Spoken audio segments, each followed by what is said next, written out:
Woohoo! Welcome back to Big Hub the Nerd and some more early access FM19 content, as today we look at what is the biggest feature change in the game: training. And I am psyched about it. I mean, everyone was talking about training before, and I was a bit like, I mean, how useful will it really be? Will I get bored of it?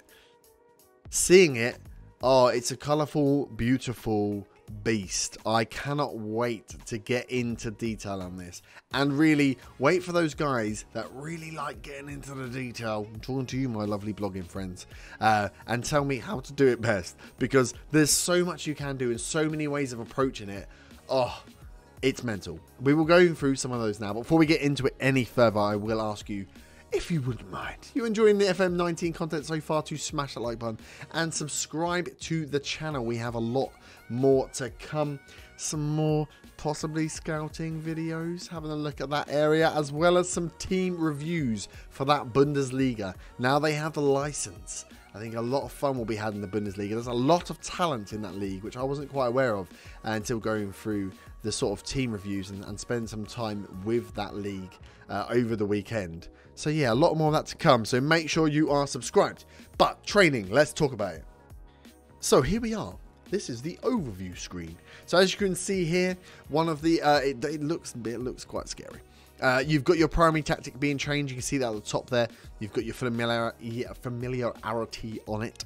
I will say, obviously, you'll see that this is a video recording. This was pre-recorded whilst I was at Sports Interactive over the weekend and is of the alpha access game. This is not beta, it is alpha. So yes, I have to record the video that I captured whilst I was there. So you've got your tactics being trained, your familiarity up here as normal. Your other tactics are there. I've just called other tactics. I don't really care about them. Then you have your week's training. This is your week schedule. Remember the word. I think schedule. I'm sure it's schedule. So you've got 3 sessions a day to pick from. You can change them from here if you want. You have your games in here. You can rest. You obviously have travel if you've got games. So there's a lot to be done in here, and we will go through the schedules in more detail lately. You have your happiness down in the corner, your training performance. I think easily one of the nicest things to come out of the training. Even if you hand it over to your assistant, this will be useful. Seeing who is the best and worst performance, everybody has a rating. You click that button, you can see in detail what the damn rating is. So you can praise those players that are playing well. You can give a shout to those ones that aren't doing so well. And also, pick your team based on it. You've got some cup games coming up. You've got some youngsters that are banging on the door. Renato Sanchez trained like an absolute Trojan horse for me in here. So I got to start giving him game time. I thought, you know, you're training hard. You want a position. You want to play in this team. Get in there, son. Get in there and show me what you can do. I absolutely love it, as you can hear. Also, then you've got your medical center, something you'll have to manage alongside the training. You'll see the intensity here. Apparently the game is very intense. So if you're having a lot of injuries or you've got increased injury risk, you may want to tweak some of the schedules down, knock off some of the sessions just to give your guys a rest, especially if you've got a couple of like games a week coming up. You want to keep it all. This is your new hub. So, schedules. Remember, I told you to remember them. This is why they're important. Here is your calendar. This is just July. This can't be just July. At some point it changes to August, clearly. But yes, this is how you will keep track of your weekly schedules each month. As you can see, there is a little button here. You can pick the schedule you want to play that week. That will be dependent on the games you have around here. I will talk you through, when we get to the schedule creation, how I think I will be managing the training at least. You guys can go and make your own decisions. But yeah, I have some ideas of how to approach training to try and get the most out of it, especially in early game before somebody cracks it for me. So yes, you can change the schedule. Obviously, we were in pre-season, so we were playing a lot of tactical early, getting used to the tactics, and then mid, as it got a bit more intense. I didn't really do any of this. I just gave it to my assistant, I have to admit. It was scary. But what you can do is tweak one off. So you've got a schedule in there for the week, but maybe you want to change something. You can just drop in, click a little button, change it from here. There are a lot of options to change. I will show you those later on.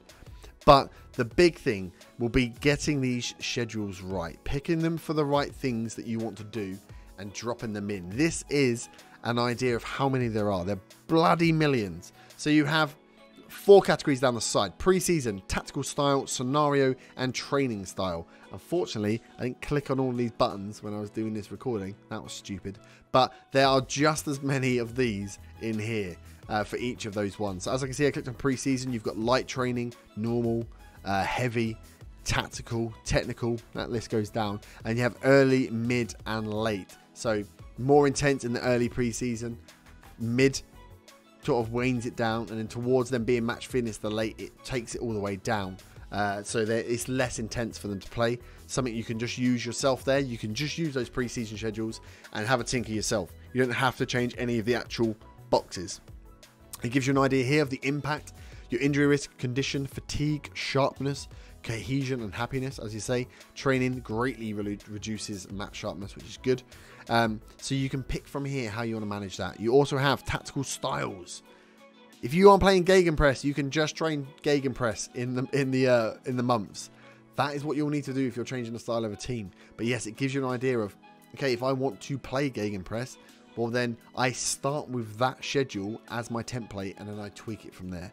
Because again, it's a bit like tactics. There's some hand holding in here, but with the ability to go full on your own if you want. So I would definitely recommend starting with some of their schedules and then tweaking from just how you want. Just a little bit here and there if you think it's required. So here we can create our own schedules. If you click on schedules, you've got them all there. You can click create new schedule, do it yourself. Here is a list of the tactical styles one. I did well, I clicked on this button. So like I say, look, you can pick any of those styles. So I would start with those for your midweek. For your standard training, pick a goddamn tactical style, play with that, see what it comes up with. Because it will give you a good suggestion of what that schedule should include, and then you can tweak that schedule based on whatever contingencies you want to put in place. Also within training style, this is based on the mentality, so defense, possession, attack, physical, technical, set pieces. You can train just set pieces, balanced, and then you can set it for no matches, 1 match, or 2 match, which is an idea of how I think you want to set up your schedules. That once you get one that works, and it works for a 1 match week, you probably want to create that same thing for a 2 match week. So it drops off some sessions if you are in European competitions or you get further in the cups. So when you do have 2 games, it gives the players a little bit more rest. It just takes what you've got in there, just drops some of the intensity off to make sure that you're still training what you want and you're not overdoing it when you've got games or more than 1 game per week. So that's one way I think I'm going to take it. I will create myself a pre-season set of schedules. I will then create my tactical style one and pump from that tactical style one one for 1 match week, and one for a 2 match week, and one for a no match week, when you can really put them through their paces. There will probably be some training style schedules I have in there as well, depending on the team and how I'm going to play. If you're pushing for set pieces, there may be some that you want to play, you want to set up, to do more set piece training. I also think for the in season, you'll probably want an early season, mid-season, late season. You can do stuff around fitness for that. So when it gets towards the end of the season, you start to wean them off a little bit so they don't get too tired. And also, you can put in there a few for whether you're playing opponents you're expecting to beat or opponents you're expecting to lose against. Because again, if you're you're coming up against, you're a Premier League club, you're coming against one of the big boys, you're going to want to set yourself up to defend. Maybe you're going to want to do some more set piece work. You're going to do more defensive work rather than the attacking work, or you're going to change your attacking work to be more about that counter rather than something else. So there's a lot of ways to set this up, and you know what, the world is your oyster. So if we actually get into what one of these damn things looks like, here we go. This is a schedule. This is defense, no matches, because I just clicked on one. So as you can see, there are 3... Oh, punch my mic, that's not good. There are 3 set training sessions a day. There's 1 and 2, and then you've got your extra training session. You do not want to use it every day because they will get real pissed with you. But every so often you can use it. You can also do some fun stuff with there, like community outreach or team cohesion, match reviews. So you can use it for for stuff that's I was about to say offensive, not offensive, non-physical. But yeah, as you can see here, you can just click and change any of these boxes, pick what you want, and it will tell you as an overall in this top boxes here, the injury risk, condition, fatigue, sharpness, cohesion, and happiness. How well is this schedule going to work? Are you hurt? Is it a great schedule for everything, but the happiness is going to come down because it's too intense? there's so much that you can do here, but it's all about balancing the schedule out, which is why it's good to start with a preset that you can then tweak. You can see down here, you've got the goalkeepers, defense, and attack. That is your units. As you'll see up here, you have units. And what that will do is tell you for each of the session how intense it is for each of those units. So you don't want to overtrain one or undertrain the other. When you are training, all 3 units are being used, but to different priorities. So in a defending training, the defenders are going to have the highest priority, with the goalkeepers and attackers slightly less. So you want to make sure you get a balanced schedule if you're doing it for your whole team. So as you can see, this is the selections you can pick from. When you're picking one of your little boxes, there is so much to pick from. So here we clicked on ground defending, I think, or defending engaging to change it. As you can see, there are all the options down the left-hand side. General, match prep, attacking, defending, technical, tactical, goalkeeping, set pieces, physical, and extracurricular. Whew. And then for each of those, there's 4 or 5 categories per one. That's a lot. There are a lot. So even in defending, you've got defending engaged, defending disengaged, defending wide, ground defense, and aerial defense. Depending on who you're coming up against, you can train those different ones. Defending engaged. If you're playing against a big team, defending engaged, aerial defense, maybe defending wide if you've got good wingers coming up against. And then if you're going on the opposite, you're playing against teams you're going to beat, maybe defending disengaged, maybe a bit of ground defense, because you're not expecting those teams to come onto you certain ways. You can understand with this level of detail inside how, I mean, you could create hundreds of these schedules, literally hundreds. But if you have a look, you can see here for defending engaged, the primary focus of this training is your defensive unit. They will get the most out of it. 60% of that day is for them, and it will impact their attributes, and it tells you what they impact. Marking, tackling, aggression, anticipation, decisions, position. It literally is telling you, right, for each of these, what am I going to make your players better at doing? Which is brilliant. Absolutely brilliant. It's actually putting out there and telling you. Tactical familiarity, it's saying it's going to increase their pressing intensity and their marking. So it means actually if you're putting new tactics in, you can set your schedule up to work with that tactic to get it there quickly. And again, another reason why you should set up a schedule, I think, based on your tactic style, because it will just help that familiarity a hell of a lot quicker if you set your training correctly. But there are some bad ones there. Injury risk is there, condition, happiness, and team cohesion all get affected as well, depending on what's going on. And it's important then to have a look as well. So in a defending engaged, your secondary focus is your attackers. So they will attack the defensive unit and try to score goals. It will improve, essentially, their finishing, first touch, passing, technique, composure, all the good things.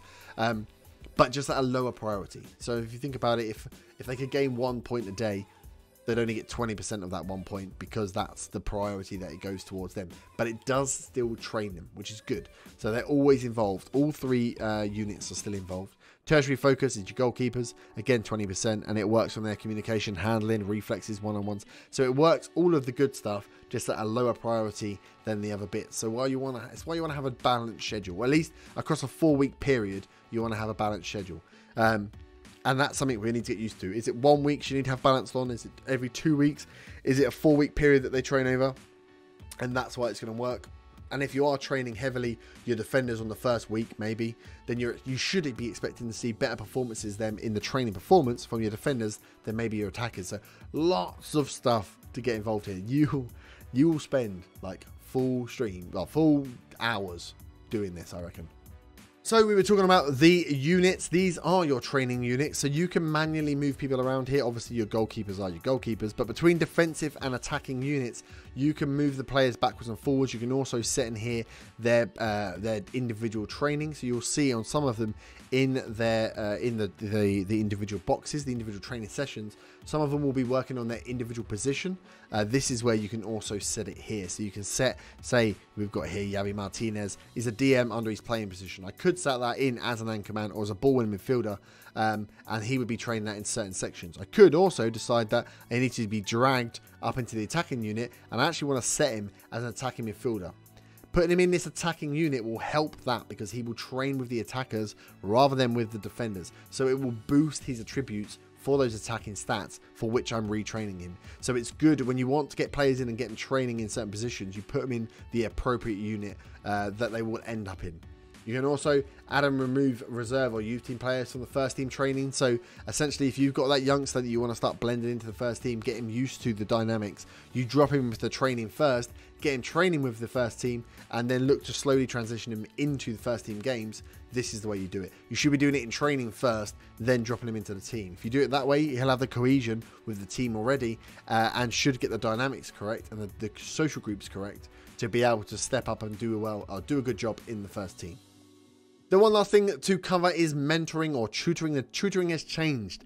It is now mentoring. Luckily, I didn't click on this button when I was recording because, you know, what an idiot. But what you do now is set mentoring groups. So instead of having a one-for-one relationship, what you do is create a group of players, a pool of players.